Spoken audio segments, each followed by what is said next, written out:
Olá, pessoal. Boa noite a todos e todas que acompanham aí os nossos canais aí do Facebook. A gente queria aí primeiro desejar uma boa noite para todos e todas que estão acompanhando aqui a nossa transmissão ao vivo, nossa live, cumprindo esse conjunto de transmissões ao vivo que a gente vem fazendo, com o objetivo de debater vários temas, né, os temas intersetoriais dessa agenda que o mandato desempenha nos eixos da ecologia e justiça social. Então, a gente já vinha há um tempo, a gente tem algumas lives bem demarcadas e estruturadas, que já tem data, como a de domingo, todos os domingos às 5 horas, né? A gente faz um panorama geral ali sobre a questão das redes solidárias com o Padre Wilson, e a gente vinha debatendo alguns temas, né? É, Ontem a gente fez ao meio-dia com a Queretiu, com a abertura ali do acampamento Terra Livre, toda a agenda da ATL, né, finalizando esse abril vermelho, que é o debate sobre a questão indígena no país inteiro. E hoje a gente veio construindo, junto com o Fórum de Políticas Públicas, com os trabalhadores da assistência social do município de Florianópolis, a importância de discutir e de apresentar o tema da assistência social, né? Especialmente falando sobre o SUAS, sobre o Sistema Único de Assistência Social, e os desdobramentos desse sistema aqui na Prefeitura Municipal e na cidade de Florianópolis, né?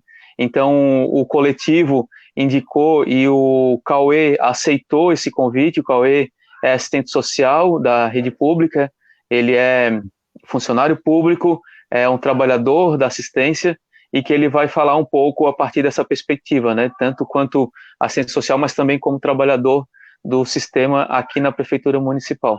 Então, queria agradecer a presença de todo mundo e abro aqui inicialmente pedindo para o Cauê se apresentar, um pouco da trajetória dele enquanto assistente social, mas também a trajetória de um militante aí da questão do direito dos trabalhadores, assim por diante.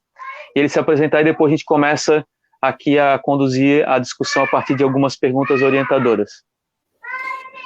Beleza, Marquito, obrigado aí, boa noite, né, para ti, para tua equipe aí, para as pessoas que estão acompanhando, né, agradecer pelo convite, né, ter a oportunidade de falar, né, dessa perspectiva, né, de alguém que trabalha na ponta, na assistência social aqui do município, né, já fazer aí, né, reconhecer, né, a atuação do teu gabinete, né, sempre próxima da nossa categoria, né, dos trabalhadores do município, da defesa do serviço público, né, dos direitos do povo da cidade aí, né, a bancada ali, né, que tu forma com o Afrânio, o Lela, o Lino, né, que estão sempre ali, os outros que estão no revezamento ali, né, com o Lino, né, sempre buscando manter esse diálogo, né, que infelizmente a gente não consegue ter com todos os vereadores da cidade, né.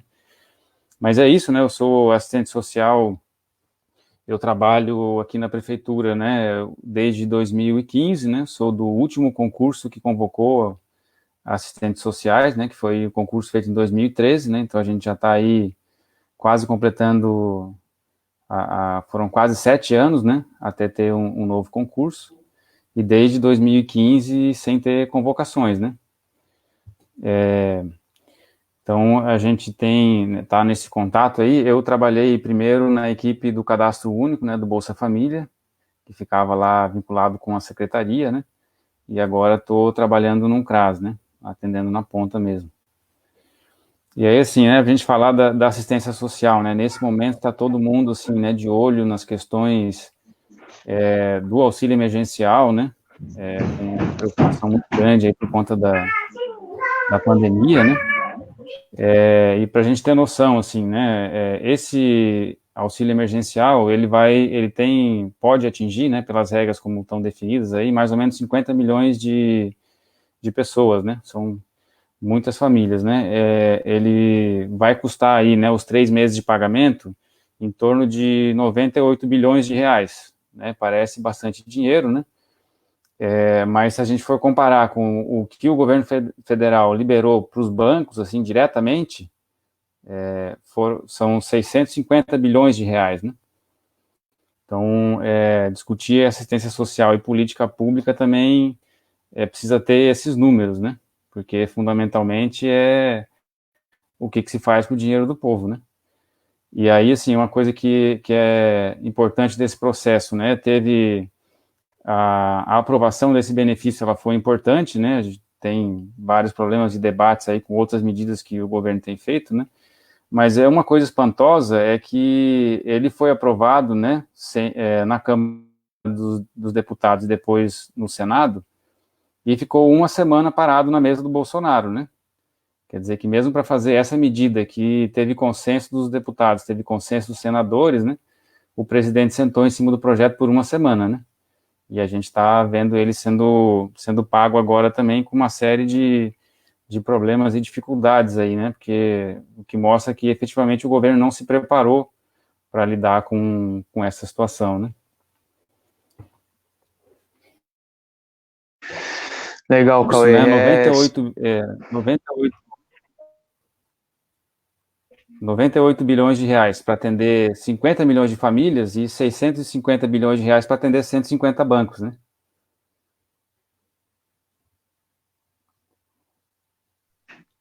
Sim. É bem importante tu colocar esses valores, porque eles dão uma dimensão do que significa isso, né?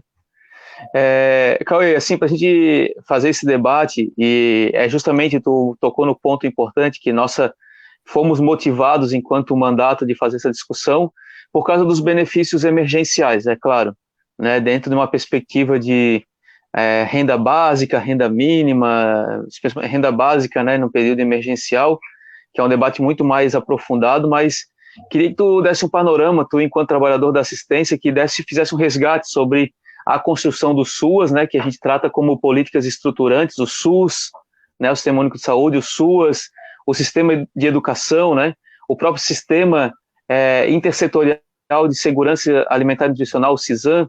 Então a gente trata isso como políticas estruturantes, né, e que com a medida, com a emenda constitucional que congelou os gastos, a gente falava que era a PEC, né, na época que era um projeto de emenda constitucional, a gente falava que era a PEC da morte, e ninguém tinha a dimensão de que o quanto que realmente hoje representa a morte efetivamente, né, quando tu congela os recursos no investimento da saúde, da assistência social, da educação e dos outros serviços prioritários, né. Então, aquilo que a gente falava e defendia a não aprovação da PEC, com o tema a PEC da morte, ele está hoje sendo materializado, né, do ponto de vista do enfrentamento a essa pandemia. Então, eu queria que tu resgatasse um pouco da construção dessa política estruturante, que a gente chama, para a garantia de um Estado que busca a garantia de direitos, né, e queria que tu falasse um pouco, assim, de como que se construiu, e se tu quiseres caminhar um pouco de como que está hoje essa rede, esse sistema está instalado na rede pública municipal, né? E qual o diálogo dele com a sociedade, com as outras organizações? Uhum. A gente tem, assim, né, eu sou de uma geração que já pegou o trabalho na assistência com um sistema único instituído no país e com uma política nacional, né, que foram aprovadas aí, ali em 2004, 2005, né, a partir daí com outras normativas que vão regulamentando, né. Para se ter uma noção, assim, né, antes de ter um sistema único e de ter uma política nacional, não existia padronização para boa parte das atividades que se consideravam atividades de assistência social, né? Então, a depender de quem era o prefeito, a gente ia ter ações e medidas diferentes e de uma região para outra do país também, né? As pessoas, né, no imaginário das pessoas, assim, né, tem ali a criação do cadastro único do Bolsa Família, né, do programa Bolsa Família, que é um marco importante também, né, que chama mais atenção, né, mas o que foi, assim, um divisor de águas, de fato, foi a gente ter a criação dessa política como algo estruturado, né, porque a gente passa a ter com um sistema único uma definição da política que chega a descrever como é que tem que ser os aparelhos, qual é que tem que ser as equipes a partir disso, né? O tamanho das equipes, que tipo de programa tem que ser ofertado, quais são as responsabilidades financeiras do município, do estado, do governo federal, né? Então, a gente ouviu coisas, né, de colegas mais velhos aí, né, em época de faculdade, é de ter situações do tipo, né, o prefeito que ganhou é dentista, então agora a assistência social do município está distribuindo dentaduras, né? Esse tipo de coisa que parece inacreditável e que acontecia no nosso país, né? Então, ter esse sistema, né, que está bastante inspirado no SUS, né, garante que a gente consiga ter política de Estado, independente de qual seja o governo, né? Não tem mais a nossa disputa com a defesa do serviço público dos direitos do povo, ela passa a ter um outro patamar, né? Hoje, hoje a gente não precisa mais, né, aceitar pressões como era muito comum ter, né, o vereador que faz sucesso num bairro querer decidir quem é que vai ser beneficiado, quem é que vai ser atendido pela assistência social, né? E, além disso, também a assistência passa a estar encorpada com uma perspectiva que inclui os benefícios, né? Tem o Bolsa Família, outros programas de transferência de renda, e benefícios aí, às vezes, não só em recurso financeiro, né? Como os que a gente tem no município, que tem ali hoje, né? A cesta básica, né? O auxílio funeral e outros, né? Mas também um trabalho que a perspectiva dele está pautada na construção de direitos, né, e no fortalecimento das pessoas como um ator político dentro da sociedade, né. E acho que a grande batalha, né, a grande luta da assistência social, acho que dá para definir assim numa batalha que põe de um lado, né, a perspectiva da garantia de direitos sociais como obrigação do Estado, e de outro lado a ação caridosa e o favor, né. Se a gente for pensar, né, o favor está no campo da dependência da boa vontade alheia, né? A gente pensa ali da perspectiva do direito, a pessoa deixa de ser alguém que depende de ajuda, né? E aí passa a ser visto, né? Pelo menos essa em tese, né? Passa a ser visto como uma pessoa que tem direitos, né? Que tem algo a exigir, a demandar, não a pedir, né? E essa é a grande batalha que a gente tem hoje ainda, né? Apesar de que tem o sistema único, tem a política, né? Hoje a gente tem CRAS, tem uma norma que diz qual deve ser o tamanho das equipes, que tipo de serviço tem que ser ofertado, né? Que tem recomendações de como a gente vai tratar os usuários, né? Tem fóruns para os usuários se manifestarem, né? Então, a gente passa a ter uma relação diferente, né? A partir disso, é óbvio que não estão resolvidos os problemas, né? Porque, assim, também o direito, ele não se efetiva no papel, né? Na vida material, e aí depende de recurso, né? Então, também, aí a gente vê nesses momentos, né? Que com esse discurso que tem aí, que se fala em estado mínimo, né? Em conceder benefícios, né, e dar atenção social para quem merece, né, tem essa perspectiva também que está vinculada com a caridade aí, né, então a gente tem esses embates ainda, né, vamos pensar aí que tem ainda nos nossos textos legais, a gente falar ali em garantia dos mínimos sociais, né, e aí é evidente, né, a assistência social, ela está voltada para um público que é o público mais fragilizado, digamos assim, né, os setores da classe trabalhadora que estão mais oprimidos, né, que não têm condições de acessar, então tem mais empecilhos para acessar direitos que para outras camadas da classe trabalhadora estão mais viáveis, digamos assim, né. E aí a gente fala disso, não é só uma questão de pensar, né, as pessoas que têm deficiência, né, que têm a condição de ser criança, né, ou de ser idoso, né, que impõe aí limitações na forma de física, digamos assim, né, de lidar com a vida. Mas são pessoas que estão afastadas da possibilidade de ter acesso a emprego, de ter acesso a sobrevivência digna, né. Aí a gente for pensar, né, outra coisa do governo federal aí, a gente tinha, até o ano passado, uma fila de 1,5 milhão de famílias que cumpriam os requisitos para receber o Bolsa Família, quer dizer, famílias que a renda per capita mensal é de até R$ 178, Para o IBGE, isso aí está abaixo da linha da extrema pobreza, né?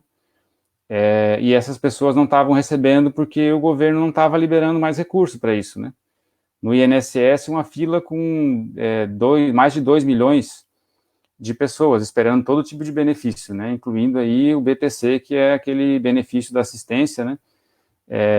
Que é para os idosos que não têm renda, não têm como se aposentar, e para as pessoas com deficiência que não têm possibilidade de trabalhar, né? Por laudo médico, né? Não tem possibilidade de trabalhar. Então, essas pessoas estavam aí abandonadas pelo governo federal, né? Até poucas semanas, né?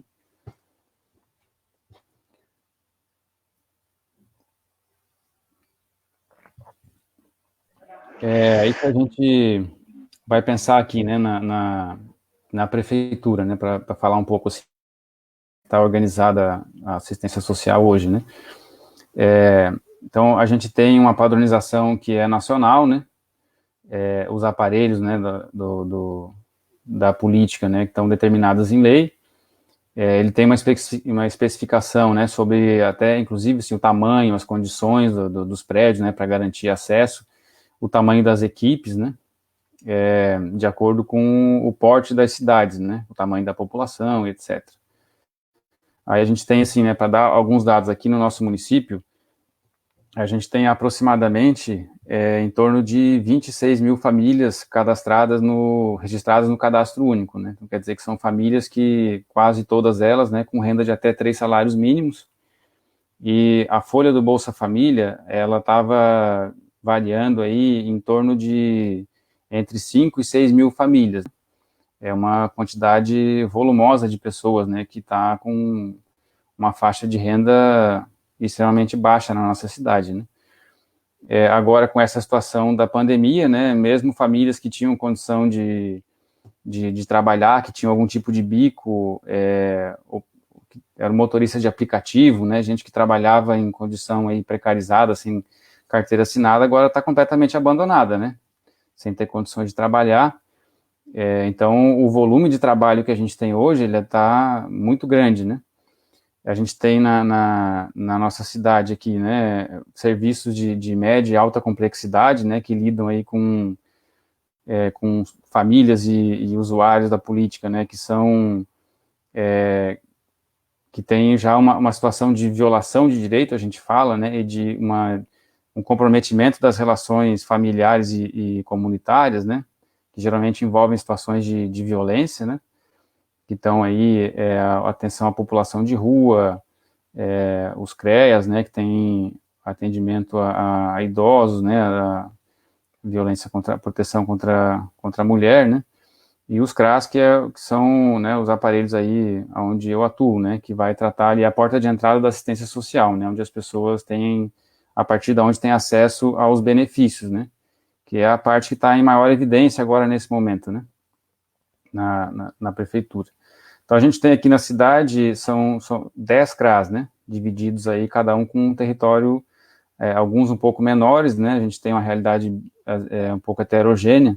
Vou pensar ali na região da Tapera, a gente tem um único CRAS, né, que está lá dentro do território, que também é uma população volumosa, né, que está em situação de vulnerabilidade ali no bairro Operário, né, e a gente tem também o CRAS ali da Trindade, por exemplo, que foi resultado da fusão de dois CRAS, né, a gente chegou a ter 12 CRAS uma época no município, que pega o território ali da região da Trindade, né, o Morro do Horácio, aqueles morros ali do entorno, e vai até a Barra da Lagoa.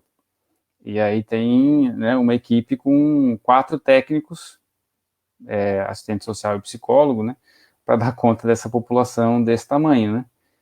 Então, desde que o último concurso que convocou gente, a última convocação foi feita em 2015. De lá para cá, a gente tem contabilizado aí pelo menos 60 pessoas que se aposentaram ou se demitiram da prefeitura, né? Isso a gente, assim, isso trabalhadores a menos na prefeitura, na área da assistência, né?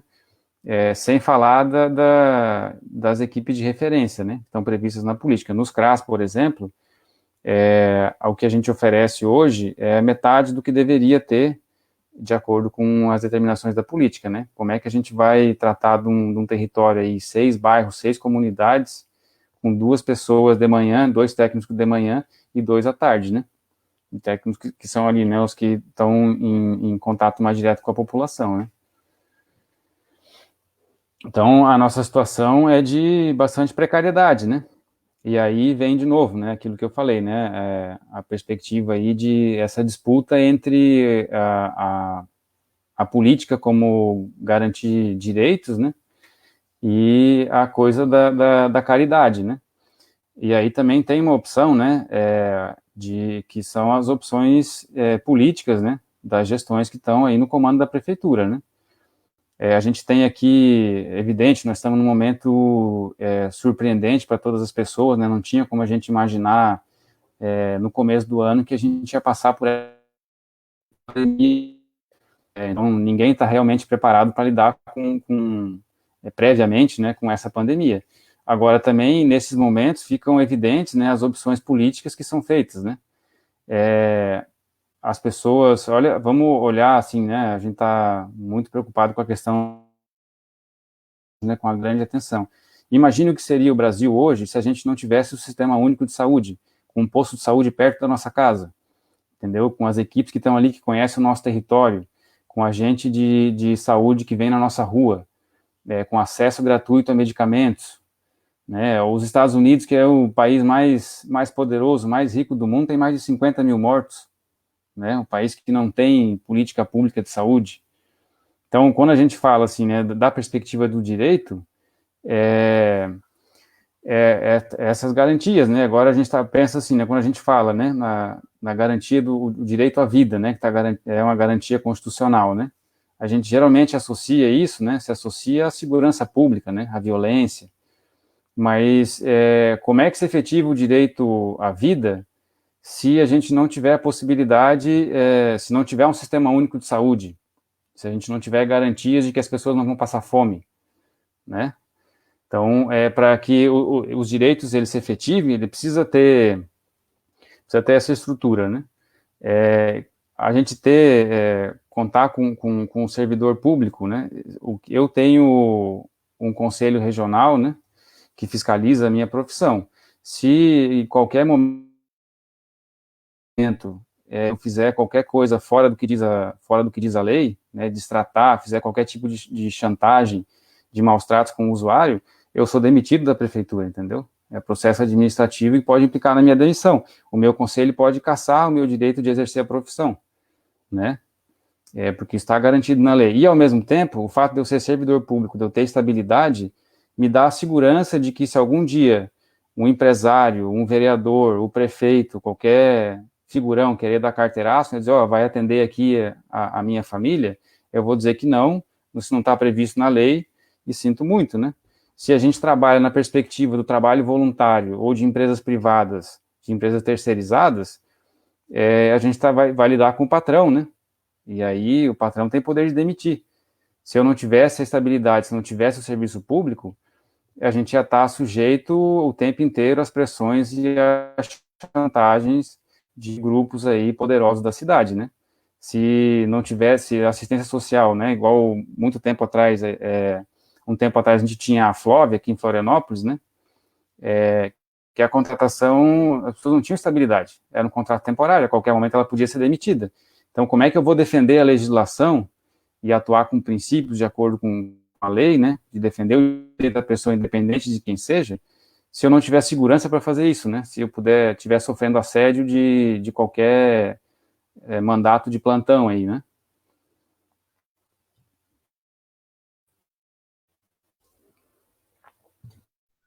A gente tem uma cultura também. Oi, pode falar, Marquito. Não, pode seguir. A gente tem na assistência, quando a gente fala em assistência, né, essa cultura também do primeiro damismo, né, que é uma coisa que está presente ainda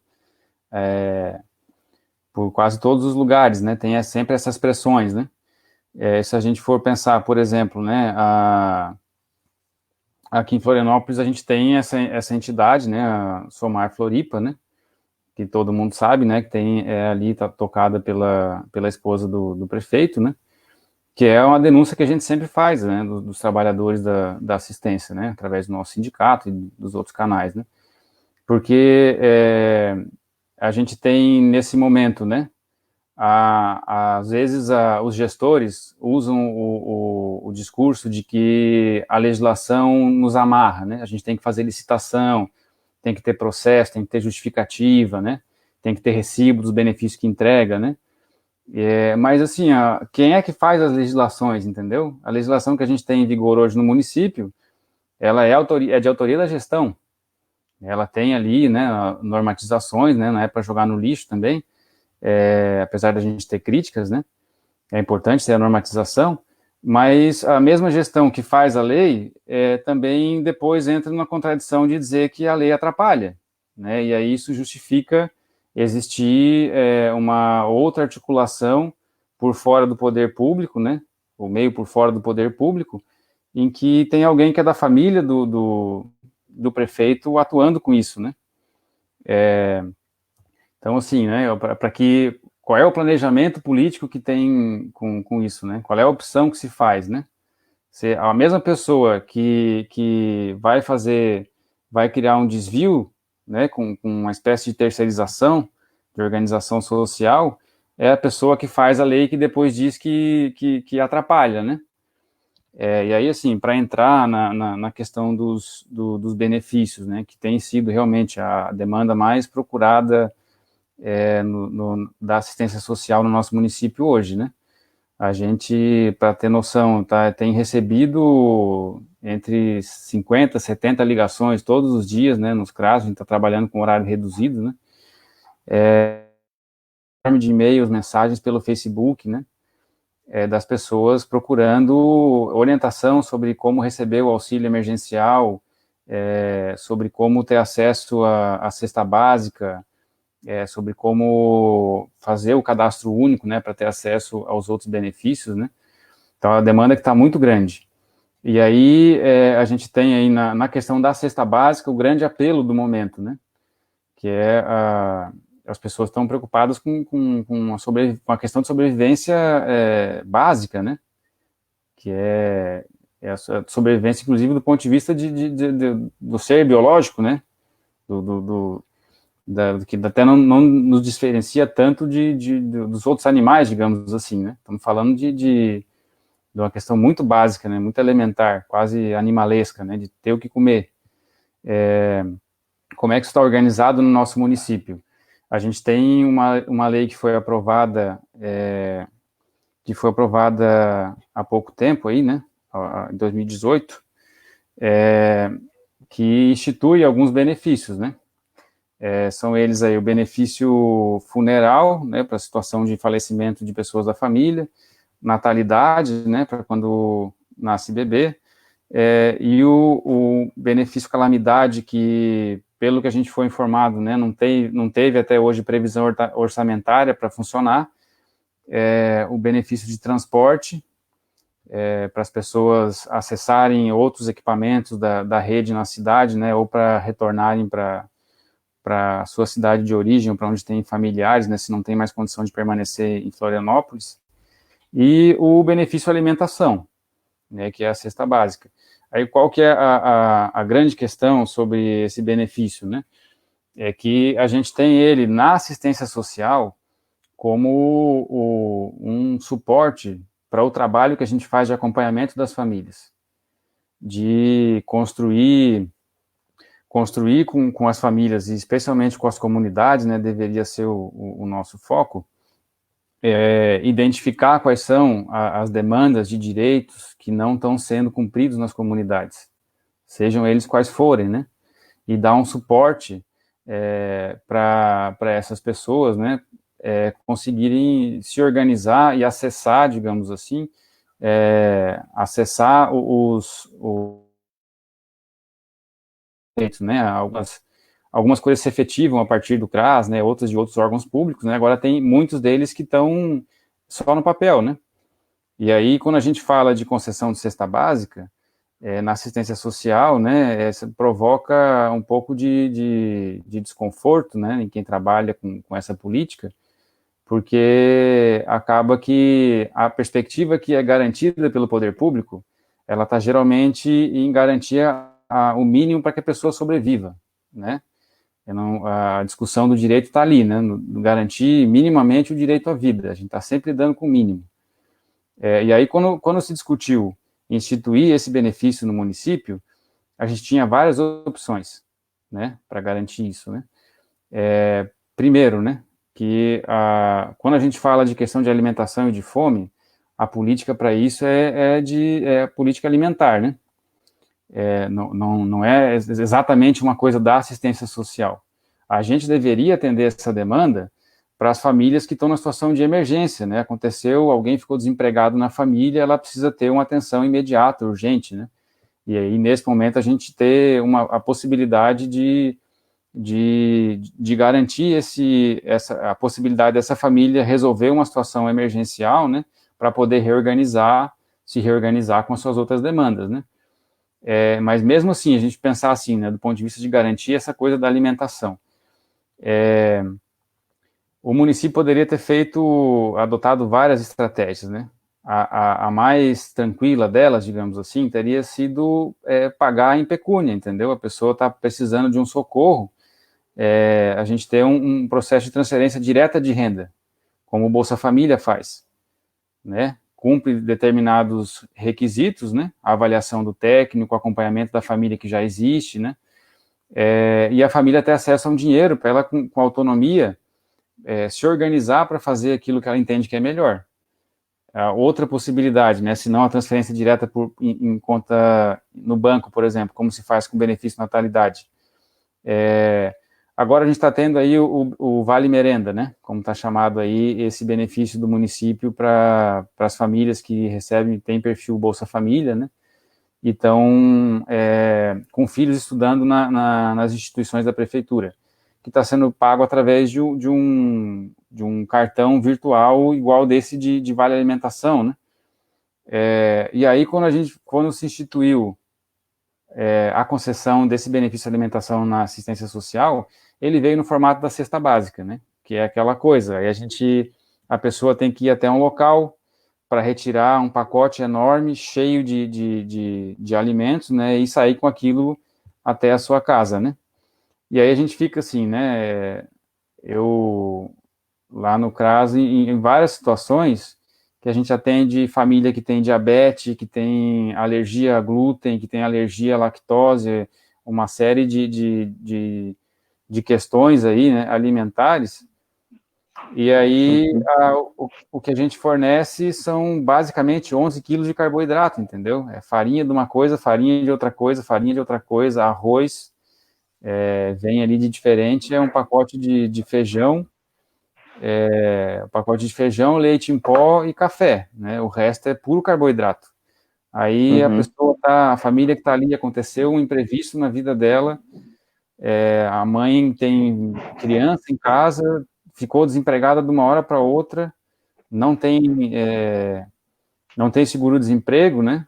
E aí ela chega no CRAS, a gente fornece 11 quilos de carboidrato e as crianças dela têm diabetes, entendeu? O que leva a essa opção, né? Porque não dá o dinheiro na mão das famílias, né? Ela vai comprar no mercado que é mais perto da casa dela, vai aproveitar a promoção, vai comprar carne, vai comprar leite. Como é que a gente vai dizer para essa mãe o que o filho dela tem que comer? Entendeu? É uma coisa de uma lógica de fiscalização, de achar que dar dinheiro na mão de pobre vai gastar com cachaça, entendeu? De achar, e também é outra coisa, né? A simbologia de entregar a cesta básica, né? Essa é a grande questão que está presente aí, na simbologia de entregar a cesta básica. Por que tem essas articulações aí por fora do instrumento do sistema da assistência social, do serviço público, para fazer entrega de cesta básica? Que é isso para sair nas fotografias, entendeu? Toda a simbologia de compra de voto que tem aí há décadas no nosso país, né? Então, esbarrou nisso. Na época de regulamentação da lei, eu me lembro que tinha esse debate, né? Bom, se a gente vai fazer essa concessão, então vamos fazer, pelo menos aí, fornecer o crédito para as pessoas, né? Elas vão comprar aquilo que elas entenderem que é melhor. Se a gente acha que tem que dizer para a família o que a criança tem que comer, então a gente tem que fazer uma conversa com essa família a partir da questão da nutricional, entendeu? De educação nutricional, não é de fiscalização. Mas, infelizmente, é essa lógica, né, que vai o tempo inteiro se afirmando e batendo de frente conosco aí na assistência social. Daí a gente vai pensar assim, esse é um debate que tu faz, né, Marquita, até queria te provocar. A gente tem aqui ao redor da cidade, né, uma série de vizinhos aí com agricultura familiar, com espaço agricultável, né, e nós não temos uma cidade, para pensar dessa coisa do alimento, né, que agora está pegando forte, não tem um programa da prefeitura para garantir que a gente tenha uma feira com acesso a alimento saudável e barato, né, entrega de cesta básica, né. Não, justamente eu queria contribuir nesse debate sobre a interface do Sistema Único de Assistência Social, do SUAS, com o Sistema Intersetorial de Segurança e Soberania Alimentar e Nutricional, né? Que já é um sistema instituído. É óbvio que com a primeira ação do Bolsonaro, que foi a primeira ação dele no primeiro dia, foi acabar com o Conselho Nacional de Segurança Alimentar e Nutricional. E acabando com o Conselho, acaba também com o sistema, né? Então, o Bolsonaro acabou no primeiro dia com a política de segurança alimentar e nutricional, né? E aí é legal entender esse processo porque essa política ela está dialogando com o SUS, com o SUAS, está dialogando com o direito à moradia, né? Tá dialogando com outras questões, né? Então, e tu foi muito exato, assim, a Prefeitura Municipal de Florianópolis, essa gestão, a gestão anterior, não instituiu uma política de segurança e soberania alimentar, que é instituir equipamentos nesse sentido, que são o quê? São os restaurantes populares, bancos de alimentos, cozinhas comunitárias, redes ligadas com a agricultura urbana e com agricultores do entorno, do Cinturão Verde, ou mesmo agricultores da cidade, né? E a partir daí a gente consegue ter uma rede de equipamentos públicos de segurança e soberania alimentar, com um programa como foi feito no governo do Grande, que era o Cestão do Povo, que era realmente uma relação com os agricultores para acessar alimentos adequados para a população, e que a gente não tem esse tipo de equipamento. Cauê, a gente está, desde o começo do mandato, nas 3 últimas votações da lei orçamentária, tentando garantir um valor para instalar um restaurante popular na cidade, né? Não tem um centavo hoje investido nessa última gestão em uma política de segurança alimentar. Essa é a verdade. Então isso reflete, tanto como tu falou, a primeira coisa que emerge num nível de vulnerabilidade de uma família é a questão da fome, é a questão do não acesso à alimentação, né? E aí nesse momento de isolamento social, isso se agrava ainda mais, porque não tem nem por onde tentar pedir, pegar um resto e assim por diante. Então, se agrava ainda mais, né? E aí entra essa ausência de uma política estruturante na perspectiva da segurança alimentar, e não na perspectiva daquele princípio que tu falava, né? Que era o princípio apenas da ação beneficente, vamos chamar assim, né? E a discussão da fome, ela passa por isso, né? Quando o Josué de Castro, lá na década de 50, escreve um livro chamado Geografia da Fome, e fala que a fome não é algo espontâneo, que ela é resultado de um modelo socioeconômico e das diferenças sociais que o país tem, e que depois o Betinho institui a ação pela cidadania no combate à fome, e isso evolui, né, para o programa Fome Zero, que aí vem discutir no âmbito de uma política estruturante de segurança alimentar.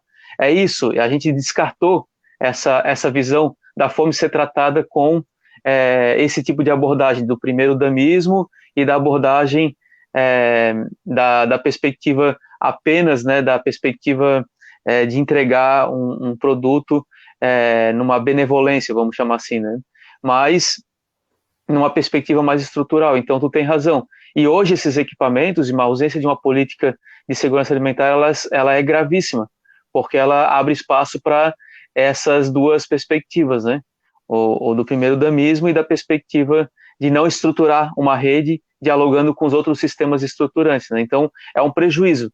E nesse momento é tempo de fazer isso, porque essa pandemia, essa crise que a gente está atravessando, que é uma crise sanitária, econômica, política, institucional, né? Ela é uma crise que ela tem que encontrar outros caminhos. E demonstrou, como tu falou na tua fala, demonstrou que somente com sistemas e com Estado forte a gente encara essa crise, não é na perspectiva de uma economia ultraliberal, não é na perspectiva do Estado mínimo. Os países que melhor encararam a pandemia são os países onde é que tem minimamente uma estrutura do Estado mais estruturado e na perspectiva da garantia de direitos, senão a gente está colocado. O problema é o pós essa grande crise, né? Que em alguns outros momentos, até em 2008, a gente encarou o pós-crise, às vezes vem uma perspectiva ainda mais liberal, mais pesada para cima da gente. Então, eu acho que a gente tem que reforçar essa necessidade de reestruturar os sistemas e a fome ser encarada nessa perspectiva do diálogo entre os sistemas, né? É uma abordagem que a gente faz, a gente, enquanto mandato ali, está tentando, nos últimos 3 anos, garantir as emendas para essa política de segurança alimentar e nutricional. Nós temos um conselho municipal, inclusive tem trabalhadores da assistência social que compõem esse conselho, né? Agora a gente tem que efetivar essas políticas, sabe, de garantir isso, e eu acho que é o momento. E estamos hoje, como a gente vinha falando, hoje, por exemplo, a gente não tem instrumentos para saber e controlar qual é o uso dos recursos do ponto de vista das dotações orçamentárias e das rúbricas orçamentárias, porque com o decreto de estado de emergência e calamidade, acaba com que o orçamento é contingenciado e é tratado todo num único bolo, né? Isso tem trazido dificuldades para nós, enquanto fiscalizador, de conseguir garantir isso, né? Então, é importante, assim, essa tua abordagem, e é legal tu falar também essa perspectiva, porque eu até queria ouvir de ti, enquanto trabalhador lá da ponta, como é que tá? A população está conseguindo acessar esses benefícios, não está conseguindo acessar? A gente passou uma história, né, dessa desconstrução e dessa criminalização da transferência de renda do Estado para as pessoas, o quanto que o Bolsa Família foi criminalizado, o quanto que foi construído de narrativa de WhatsApp, de criminalização desses instrumentos, né? E o quanto que eles são necessários para uma sociedade desigual como a nossa, né? Então eu queria que tu falasse um pouco como é que está lá na ponta, como é que esses usuários estão hoje reagindo e esse volume como aumentou e tal, né? Estão conseguindo acessar. A política da assistência social, a visão preconceituosa que existe aí, né, da benevolência, assim, a gente vai atender, vai dar benefício para quem merece, né, aí isso é o contrário de qualquer política pública, né, a gente tem que atender quem está dentro do critério ali, né, está identificado na situação de vulnerabilidade, né. E outra coisa, assim, né, que é olhar para a pessoa como um coitadinho, né, a pessoa que dá pena. E não é, a questão é essa, né? A gente tem no nosso país uma desigualdade gigantesca, né? Só para falar uma última coisa, assim, né? Mais dessa questão geral, assim, né? O que são os direitos sociais no nosso país, né? A jornada de trabalho, ela foi regulada na Europa, lá em Londres, em 1870 e poucos. No Brasil, a primeira vez que foi regulamentada a jornada de trabalho, a gente já estava no século XX, 1930 para 1940, na época que o Getúlio era presidente, né? Já existia trabalho livre, digamos assim, né, no formato capitalista, quase 70 anos antes na Europa, né? Uma coisa absurda, né? A gente tem uma elite no nosso país que é extremamente preconceituosa, né? E aí as políticas sociais, elas sempre esbarram nisso, né? Nessa perspectiva para quem merece, né? Mas para falar assim, né, concretamente aqui do nosso município, a nossa situação como trabalhador, né? A gente tem na pandemia, né, uma preocupação dupla, né? A primeira todo mundo que trabalha na assistência social nesse momento, né? A primeira coisa que veio na nossa cabeça quando a coisa estourou, né? E aí vale a pena é importante fazer um resgate. O decreto de quarentena do Jean, ele é do dia 17 de março, né?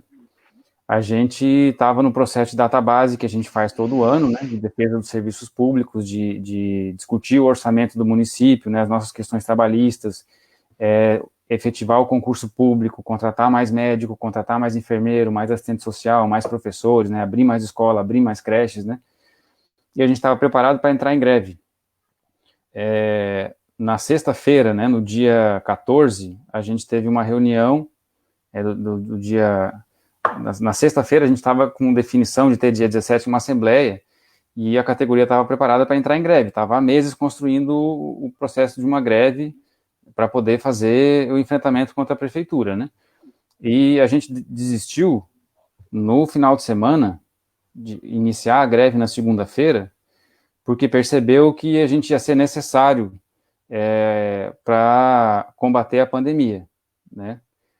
A gente abriu mão, nós vamos passar esse ano certamente muitas dificuldades na relação com a prefeitura, né? O nosso instrumento mais forte é a greve, né? Como trabalhadores, inclusive para defender o serviço público, né? Esse rolo todo que teve com as OS aí, né? A contratação de empresa laranja para administrar creches, né? Foi a denúncia, né? Essa coisa maquiavélica, né? Não se implementou por ação da categoria, né? Do nosso sindicato, de Sintrazen.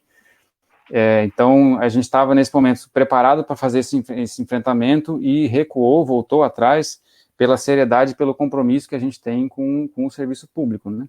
Não só na questão da saúde. E foi porque o Jean, quando ele lançou o primeiro decreto, ele queria que as escolas continuassem funcionando, né? Que teria sido uma política de quase dar as mãos para a morte, né? Felizmente, a gente tomou essa medida, né, de recuar da greve e exigir que os equipamentos fossem fechados, né, as escolas, não só as escolas, mas os terminais de ônibus, os shoppings, né, que tinham um apelo aí do capital da cidade, né, para lucrar mesmo apesar da pandemia, né, como tem até hoje, né, infelizmente eles estão recuando da quarentena, cada vez permitindo abrir mais, né, funcionar shopping, funcionar academia de ginástica, daqui a pouco vão começar a pressionar para voltar também às escolas e muito provavelmente os CRAs voltarem a funcionar no padrão de antes, né?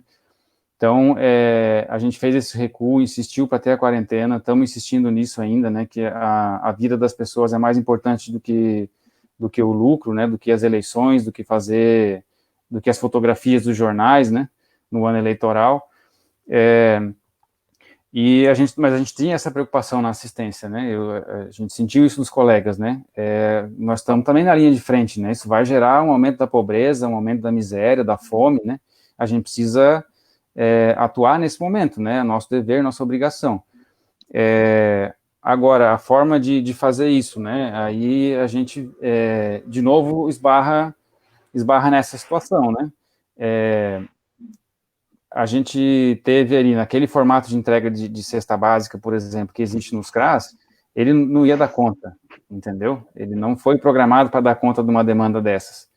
Então, a gente tinha, uma semana depois da pandemia, na semana que foi decretado a quarentena, a gente ficou uma semana com os CRAS fechados, né?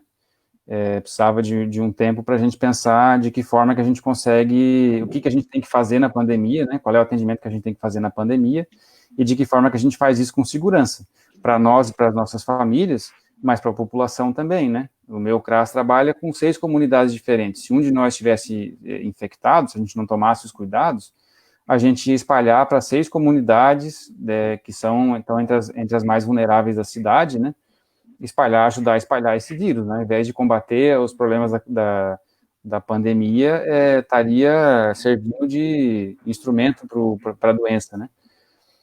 Então, aconteceu isso, e naquele momento, a gente eram 150 cestas básicas para dividir entre os CRAS e outros equipamentos, né? Aí a gente ficou uma semana praticamente sem fazer nada, porque como é que eu vou dizer para uma comunidade daquele tamanho ali, né? 6 comunidades diferentes, né, 4 bairros diferentes, que aqui, ó, venham aqui que nós vamos ver para quem que nós vamos dar essas 15 cestas básicas, né. E aí teve essa situação embaraçosa, né, no mínimo embaraçosa para a prefeitura, né, dessa relação estranha que a prefeitura tem aí com a rede Somar Floripa, né, que inclusive agora está sendo alvo de ação do Ministério Público, né, porque estava fazendo arrecadação para a prefeitura, né, estimulando a arrecadação, por um lado, para o fundo da Defesa Civil, né, que é uma coisa diferente, né, mas, por outro lado, também se usando de uma empresa privada para arrecadar, né. É uma situação bastante estranha, né. A prefeitura Essas ações das pessoas agora, né, tem um monte de gente em todos os bairros aí, por questão de solidariedade, né, por várias concepções de solidariedade, querendo, de alguma forma, contribuir com essa situação, né. É evidente que eu não vim aqui para falar mal de quem está separando uma parte do 1 quilo de arroz da sua compra para doar para uma pessoa que está precisando, para uma família que está precisando nesse momento, né, não é essa a questão. É que isso é uma questão que depende da boa vontade das pessoas, né. Ela vai fazer se ela quiser, se ela puder, se estiver sobrando, né? Não dá para fazer Isso. política pública nessa perspectiva. O Estado tem que garantir. Uhum. E aí é uma coisa Assim, absurda. as redes solidárias que acontecem de forma autônoma é uma coisa, outra coisa é isso se misturar com a construção de política pública e dos equipamentos públicos de assistência social, que são coisas bem distintas. Essa situação embaraçosa que não pode acontecer. Essa mistura, essa coisa que ninguém consegue identificar o que é de fato, né? E é muito perigoso, porque pode desconstruir todo um sistema, pô, ainda de reboque, né? Sim. Então a gente tem essa situação aí no município, né? Foi decretado emergência, né? E aí é importante também, até aí a partir da Câmara dos Vereadores, né? Fiscalizar onde é que estão indo esses recursos, né? Uhum. Se tem duas frentes diferentes, uma que é do poder público, que tem as contas específicas, o sistema de prestação de contas, de fiscalização específico, né? E essa outra porta aberta aí é por uma opção política da gestão, né? Os recursos estão misturados, não estão, entendeu? Essa é uma coisa que precisa ser observada. E aí, assim, a gente tem hoje as nossas equipes aí, né, bastante defasadas, né?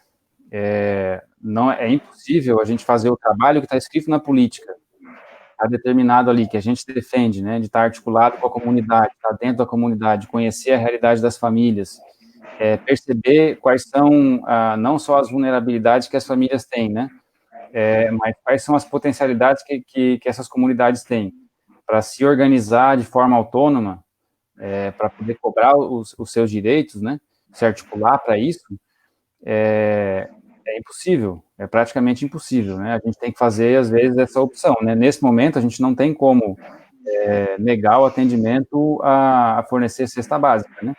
Mas a perspectiva da política da assistência social não é ficar fazendo isso, porque entregar a cesta básica, eu garanto a sobrevivência da pessoa e a manutenção dela como um pobre, como um favelado, entendeu? E aí, nesse limite, a política pública, passam vários gestores, né, da direita, né, vinculados aí com grande capital, né, que estão, essa perspectiva, tudo bem, a gente reserva um pouquinho do orçamento para fazer isso, entendeu, para as pessoas não morrerem de fome.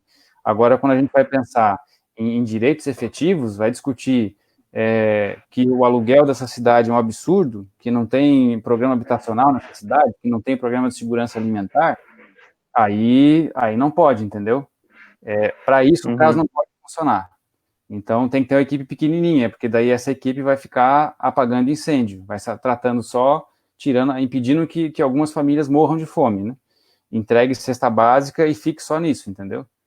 Fique só nessa perspectiva. Então, a gente tem isso, assim, para te dar um outro exemplo, né, do cotidiano nosso ali. A gente tem uma fila de espera, hoje, no meu CRAS, lá onde eu trabalho, né, onde eu trabalho com a minha equipe, uma fila de espera de 300 famílias que querem fazer inscrição no cadastro único ou que precisam atualizar o seu cadastro. Um monte de gente que não está conseguindo acessar o Bolsa Família, né, e outros benefícios aí, porque não conseguem, estão esperando para poder fazer a atualização desse cadastro.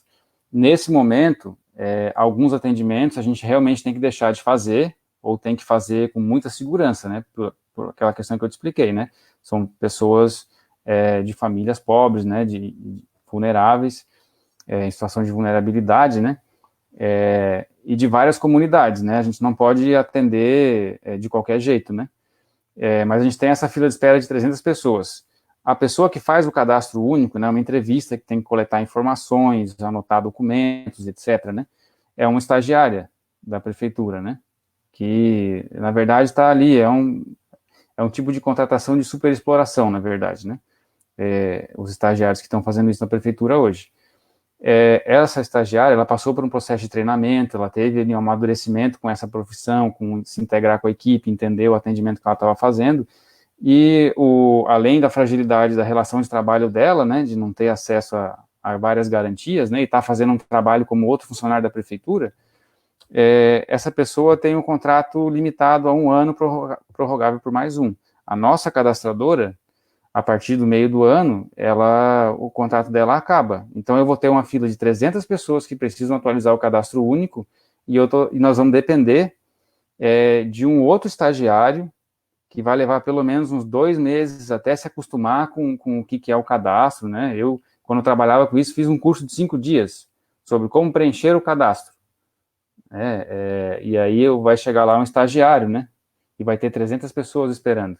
Como é que a gente vai efetivar o direito das pessoas? É uma coisa básica, ter o cadastro único, se a prefeitura se comporta dessa forma, né? Então, e aí tem várias outras situações, né? A gente tem uma sede própria de CRAS na cidade, né? Então tem que ficar mudando, né? Aluga uma casa, aí o nosso CRAS tem uma escada enorme, né? Aí, se chega lá uma pessoa idosa, uma pessoa com deficiência, a gente tem que descer, ir para um salão que tem lá embaixo, que é quase um porão, né, para poder atender a pessoa. E dá para fazer isso, tranquilo. Só que daí eu não tenho computador lá embaixo, eu não tenho internet lá embaixo, entendeu? Mesmo essas questões que são mínimas de acessibilidade, né, que na nossa política deveriam ser exemplo, né, a gente não consegue garantir. E aí, qual que é a questão, né? Toda vez que a gente vai discutir isso com o prefeito, com os representantes do prefeito aí, né, com a gestão, de que não dá para fazer. Então, ó, a gente deveria ter o dobro de pessoas na equipe.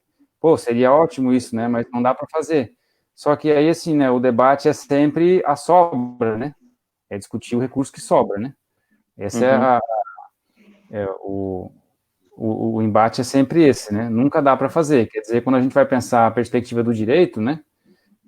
A gente não pode discutir a ampliação da equipe do CRAS. Tem um concurso aberto aí, agora por conta da pandemia, por conta da pressão da sociedade, do nosso sindicato, da categoria, eles têm convocado médicos, né, tem feito convocação. Mas para os outros setores, né, isso está muito difícil. A gente está aí, eu entrei em 2015, 5 anos sem ter convocação de assistente social.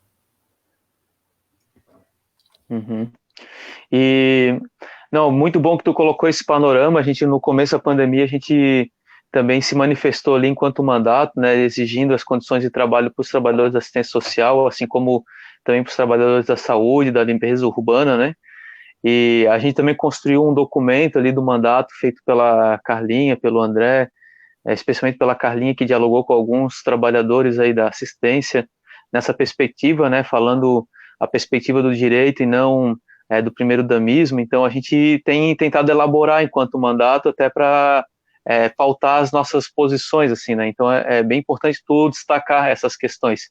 E sobre a questão do papel fiscalizador também da Câmara, é central nesse ponto de vista. E a gente está com uma dificuldade enorme de fiscalizar a questão do orçamento e do uso dos recursos no orçamento, né?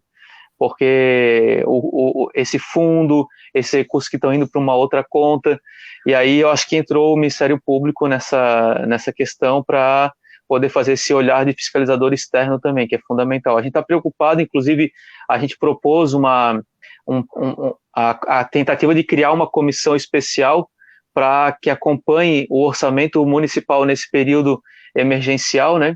E a gente também não conseguiu operar isso na Câmara e efetivar, né? Uma dificuldade, um bloqueio enorme ali, tendo uma minoria que não raramente consegue romper o bloqueio que é feito ali, né?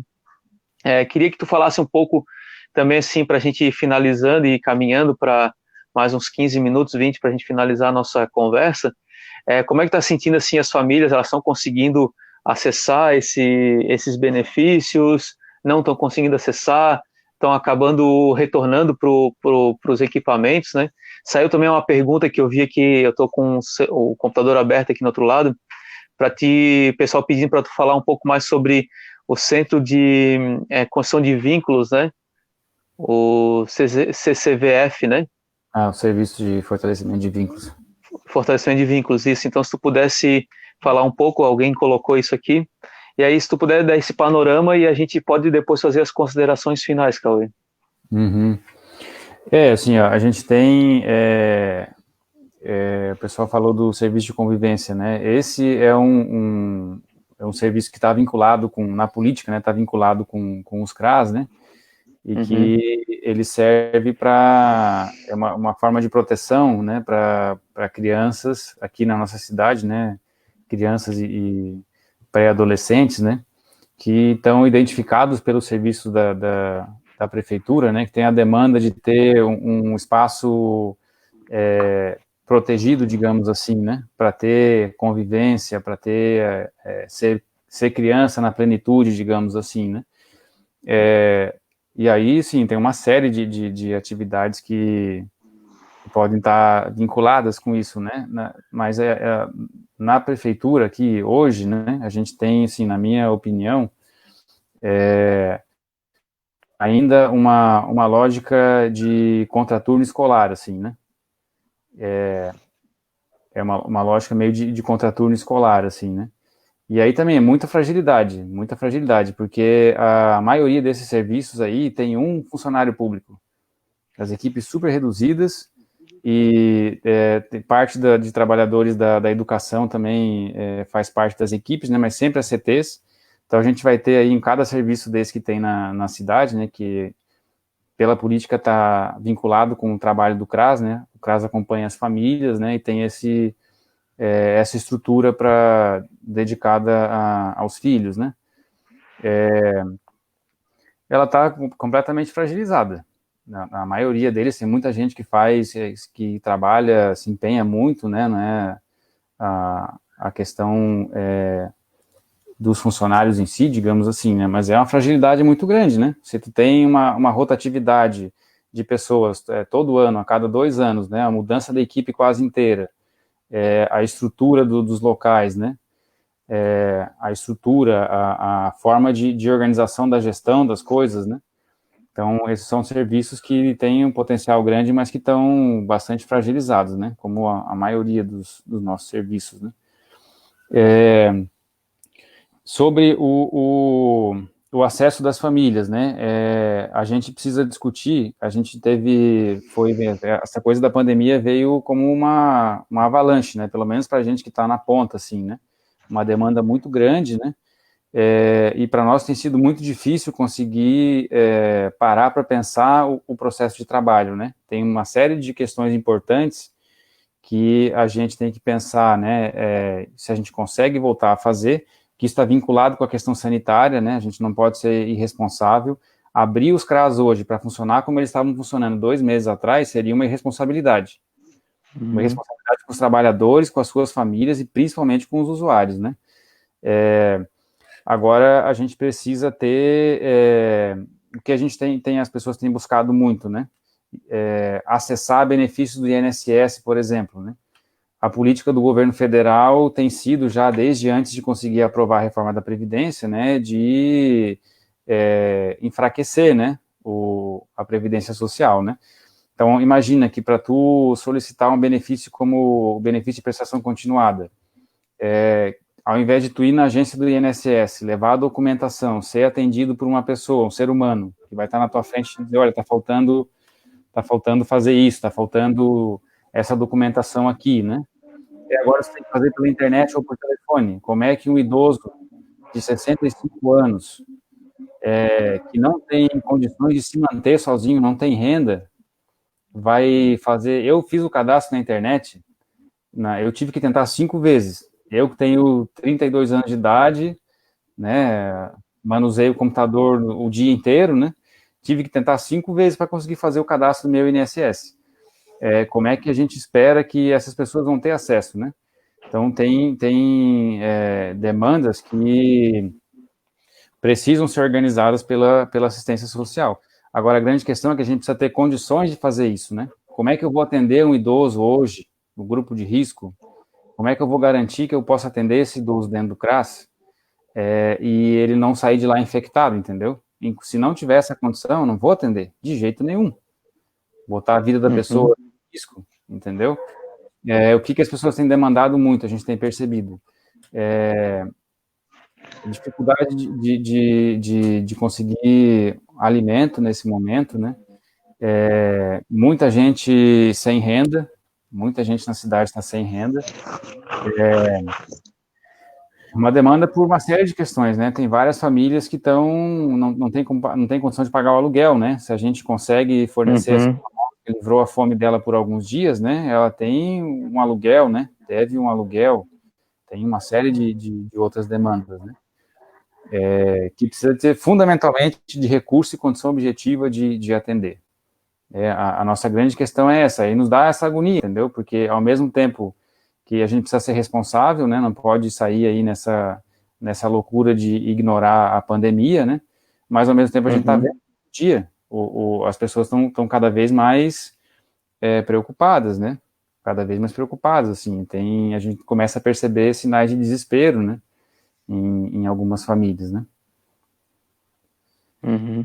Mas assim, né, para as famílias que estiverem precisando, as pessoas que quiserem orientar, né, qualquer pessoa que tiver com dúvida, o auxílio emergencial, ele está completamente fora da nossa mão, né, ele está vinculado com o governo federal e com a Caixa Econômica, né, mas no geral, né, as pessoas acabam procurando muito o CRAS, né, tem essa referência, né, sabe que tem um serviço público que a gente faz porque é pago para fazer isso, né, que não vai pedir, não vai querer saber quem é o seu amigo, né, quem te mandou vir aqui, né, então tem essa diferença, né, e as pessoas têm nos procurado bastante, assim, né, especialmente nesse momento, para essa situação de atender as necessidades mais imediatas, assim, né. E aí acho que tem algumas coisas que a gente ainda precisa pensar como categoria também, né? Porque como é que eu tô, assim, ó, para ser honesto, né? Qual é a nossa sensação dentro de um CRAS hoje? É que dá um problema, né? Aí aparece a palavra autonomia para nós, né? Ó, deu problema aí, né? Vocês têm autonomia para resolver. É evidente que a gente quer poder, né, ter o processo democrático de debater, de construir juntos, isso é fundamental acontecer. Agora, a autonomia não pode ser confundida como a gente tem percebido, assim, né, tem sentido isso na base lá, como assim, estourou o problema, não, as equipes têm autonomia, vocês vão se virar para resolver aí, né. Então tem questões da gestão que têm sido muito difíceis, assim, né, de pensar o fazer profissional e tal, né, que acho que tem, assim, uma dificuldade de diálogo nossa com essa gestão aí, que começa na primeira semana de governo, né, tu sabe disso, né, Marquito, chegou com aquele pacotão já para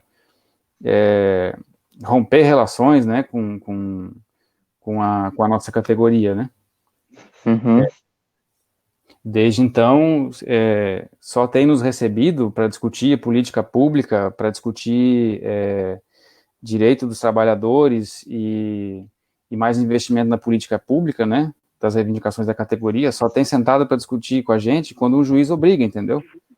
O desembargador convoca, ele é obrigado a aparecer, senão ele nem aparece, né, nessas discussões. Então é uma relação muito difícil, né? Muito difícil. Além do que, também a gente tem que ser justo, né? Essa situação ela é de muito extraordinária, né? Essa questão da pandemia. Agora a gente já está com um mês, né? Já está com um mês. O Brasil não foi um dos primeiros países a ter casos, né? Se tinha essa coisa de ninguém estar prevendo que isso ia acontecer, agora já passou da hora da gente estar com planejamento, né? Com política efetiva, construída com os trabalhadores, né, discutida a partir da perspectiva das leis, do direito, né. Mas o atendimento concreto nos CRAS hoje, a gente tem feito através de telefone, de e-mail e de Facebook, né, se as pessoas derem um Google aí no CRAS aí da sua região, elas conseguem ter o contato, mas a população no geral já mais ou menos tem essa referência, assim, né. Aí para as outras articulações que a gente faz, né, que poderia estar fazendo nesse momento, a gente tem dificuldade porque a nossa demanda é uma demanda urgente da população que a gente não pode deixar de atender. e é muito grande, é muito volumosa. Nos CRAS, hoje, nós estamos trabalhando com colegas emprestados de outros equipamentos da assistência social, entendeu? Quer dizer, uma política fica descoberta, né, para que a gente possa ter o atendimento aqui, né? Aí é evidente, né, que pelas regras da quarentena, tu vai ter alguns setores que nesse momento específico vão ficar com um pouco menos atividades, né, que seja seguro fazer, né?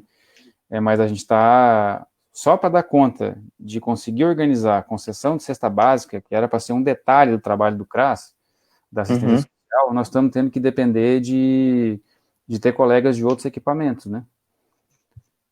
Então, A defasagem é gigantesca, né? É gigante. Para uma cidade do nosso tamanho, né?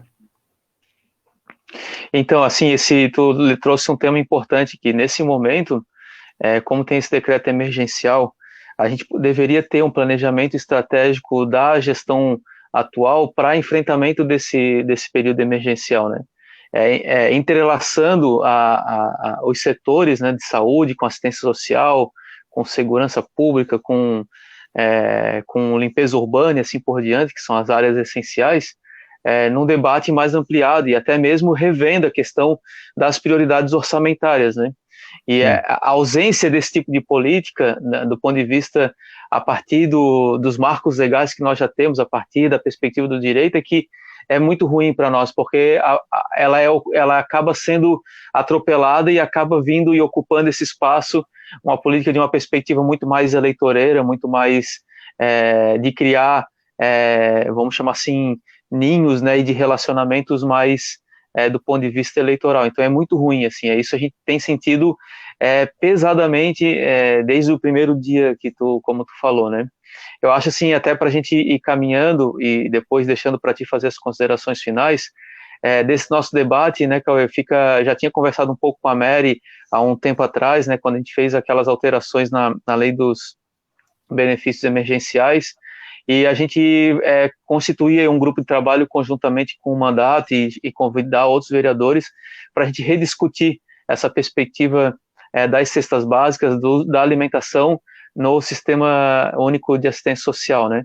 E a gente aproximar o debate junto com o Conselho Municipal, e junto com as organizações que estão discutindo isso, né? E de repente a gente propor ou alteração na lei, ou propor algo mais estruturante do ponto de vista da política pública, né? Então, fica aqui também o meu compromisso com vocês para a gente avançar nisso nos próximos tempos, assim. Acredito que essa é uma ação, eu que acabei estudando um tempo a questão da agricultura urbana, da segurança alimentar, a agricultura urbana, em relação com a segurança alimentar, ela é um instrumento de resposta imediata às crises, né? Seja crise política, econômica, social, né? Então, eu acho que fica aqui o nosso compromisso do mandato para poder construir junto com vocês essa questão, né? E no mais também a gente está aí para tentar criar esses instrumentos de fiscalização, porque a gente está bem preocupado também, né? E acredito que a administração pública, a gestão, o Estado deveria se repensar na perspectiva da intersetorialidade para encarar os problemas da atual sociedade, né, que eles são bem profundos, né, das diferenças sociais, da mudança climática, desses efeitos de uma economia o capitalismo não consegue mais se reproduzir, ele vai criando um monte de fissuras nesse processo, né, então acredito aí que a gente deveria pensar numa outra perspectiva, mas de forma concreta é isso que a gente se compromete aí, Cauê. Queria deixar tu fazer tuas considerações finais aí para todo mundo, agradecer também quem está acompanhando, te agradecer, né, cara, por aceitar aí esse pedido para a gente fazer essa conversa, e queria que tu ficasse à vontade para fazer tuas considerações. Tu falou ali, né, a gente rever essa situação da lei, né, que é uma questão pontual da assistência que agora está em evidência, né, como a gente vem falando aí. Assim, ó, se a gestão chegou à conclusão, né, depois de 2 anos de que a lei atravanca e atrapalha, né, depois de 2 anos perceberam que os trabalhadores da base tinham razão, então, né, porque a crítica que a gente fez quando esse processo começou foi justamente esse, né, de que, olha, tem muitos empecilhos, né, a lei tem os critérios ali de corte de renda, que praticamente excluem a nossa avaliação profissional, né? Se a pessoa tiver R$ 1 de renda a mais do que está estabelecido na lei, não importa não importa se eu souber que a casa dela acabou de cair, que ela está passando por uma situação que eu conheço a família, eu sei que a situação é muito extraordinária, né? Não tem R$ 1 de flexibilização, entendeu? Então, está desprezada, digamos assim, a opinião nossa como técnico, né? Então, são essas amarras que se criam por conta da perspectiva de como se entende o direito, né? Mas, assim, dizer para as pessoas, né, que a gente tem, um compromisso que a gente tem como categoria, né, nas nossas instâncias, né, os nossos congressos, as nossas pautas de database, né, que, lógico, que o que sai na mídia geralmente está ali, né, a questão de aumento salarial e etc., né, mas todos os debates que são, assim, os mais particulares, digamos assim, de nós como trabalhadores da prefeitura, estão sempre em primeiro lugar a defesa do serviço público, o fortalecimento da política pública, da perspectiva do direito do povo, né, garantir. Faz anos que a gente insiste em contratar mais profissionais. Agora nós estamos vendo na saúde, né, como isso é necessário. Ao que tudo indica, né, o apoio da assistência social vai ser cada vez mais importante junto com a saúde, né, porque a gente tem essa situação de saúde no momento, né, que logo vai ser acompanhada também por dificuldades econômicas, né, porque a prioridade do governo tem sido jogar dinheiro na mão dos bancos, né. Então, assim, esse é um compromisso que é de quem trabalha na assistência, de quem trabalha na prefeitura, né, que a gente tem como categoria. E aí, assim, é importante que a população toda, né, o povo de Florianópolis, todos os trabalhadores, quem é da prefeitura e quem não é da prefeitura, né, estejam sempre atentos, né, para se somar com a gente nessas lutas, né, de defender a política pública, defender o direito, né, defender que o nosso dinheiro, o dinheiro da prefeitura, seja usado para garantia dos nossos direitos, né, não para fazer média, né, para fazer obras aí para agradar turista, né. E no mais, assim, né, reafirmar isso, né, ser o risco, contratar mais profissionais, ter um concurso aberto para isso, né, esse tem que ser o debate do orçamento da prefeitura, né, qual é a demanda por direitos que é mais necessária no momento. Então é isso, Marquito, agradecer de novo aí pela oportunidade de falar um pouco, né, tem vários colegas mais preparados e mais competentes do que eu para falar da política da assistência social, né, acabou que dessa vez veio para mim a tarefa, né, mas é isso, assim, né, o pessoal trabalhadores da assistência são muito comprometidos, né, com essa política, né, sempre que a gente tiver a oportunidade e o espaço para fazer esse debate, a gente faz. E acho que tem que buscar fazer também, né, é importante, né, conversar com os trabalhadores da base, mas também com os usuários, né, afinal de contas, a política, o alvo da política também é o sujeito dessa história, né, e é o sujeito fundamental, né, tá na mão do povo, né, a gente tem uma luta que faz como trabalhador, né, mas o fundamental tá na mão do povo aí, o poder para mudar essa situação, né? Muito bom, Cauê. Muito obrigado, Cauê, aí, mais uma vez, e agradecer também todo mundo que acompanhou, a galera segurou firme aí, girou em torno de uma média de 50 e poucas pessoas em média, então, um debate bom aí, a gente estava precisando mesmo fazer essa análise aí. A gente está seguindo aí com essas lives, né, diárias aí com vários segmentos, né? Então agradecer mesmo, Cauê, agradecer também todos os trabalhadores aí que acabaram dialogando, né, e conduzindo para o teu nome. E fica esses compromissos aí dos encaminhamentos, né, da gente se encontrar para construir essa perspectiva aí da segurança e soberania alimentar também. Valeu, pessoal, obrigadão, Cauê, até a próxima. Valeu. Tchau, tchau. Valeu.